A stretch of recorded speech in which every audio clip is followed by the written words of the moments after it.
Hey guys, I'm going to be looking at Toby's bench and deadlift today. So I'm offering this as a free service. Send in your squat, your bench and or your deadlift videos and I will critique them for free so long as you let me critique them like I am today for Toby. Just send them across, DM me or email me BennyFit.Training@gmail.com. So let's have a look at Toby's bench press. So here's Toby's bench press. Looks really good. Nice bar path. I want to see legs engage a little more and consistently. So consistently what I mean is your legs should be engaged the whole time. I want to see your glutes engaged harder. By the end of the set, you should find your legs and glutes burning because they're so engaged throughout your set. I think also we've got a case of just over tucking those elbows. I want to see them flared a little bit more. Try and get your pectorals involved a bit better during your bench.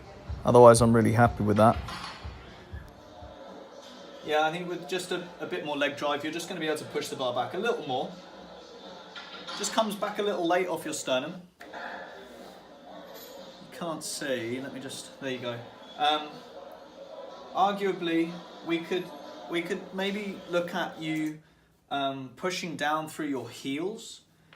It's up to you whether you're on your toes or your heels. If you're looking to compete in powerlifting, those who are interested in that, you need to be on your heels. If you're not, up to you.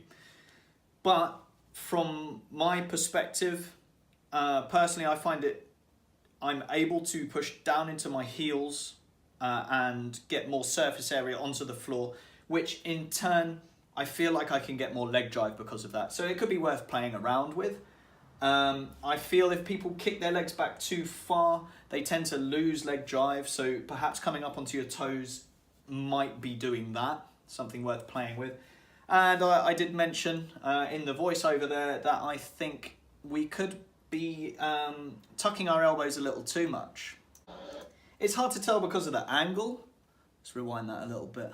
But yeah, just from this, I think perhaps a little too tucked. It might be because you have quite a narrow grip, maybe go a little wider. I think we've talked about that in Instagram messages previously, but maybe just a little wider still. I would look to consciously flare elbows a little bit first before you try wider.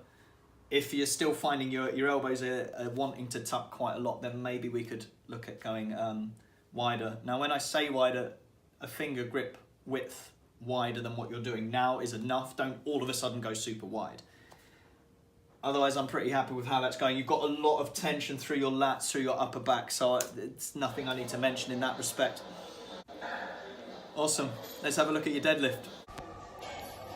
So here we've got Toby's deadlift. What I want to see happen, I want you to use the bar to pull yourself down into it. Get your shoulders behind, keep your hips where they are, and flatten your back out.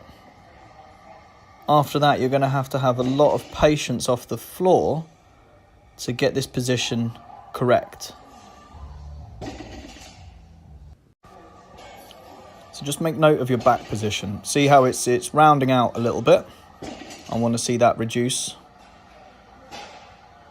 And just watch as you start to pull, it tip you forward. So watch again. As you start to pull, tips you forward just slightly. Get that rounded back into a flat back position. Have patience off the floor. And we should see that reduce. So earlier I said behind the bar. I want those shoulders behind the bar. You can see they get pulled forward because you're coming slack through your back. So what I want to see is get behind the bar, torso tall. Use the bar to pull yourself down. Once you're in that position, patience off the floor, slow, and then up. Okay, patience off the floor is going to be a really important cue for yourself. Watch someone like Stefi Cohen. She's a fantastic sumo deadlifter and her patience is amazing. It's almost as if she's not going to lift it. But she keeps faith in her position, faith in her strength, and all of a sudden the bar comes up. So I'm going to link a couple of her deadlifts in the description of this video for you. so that you can have an example of what I mean by patience off the floor.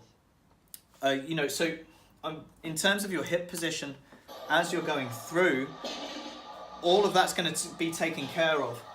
Once your shoulders are behind and you lock that back out and you use the bar to pull yourself down. I'm not going to talk about hips because there's no need to.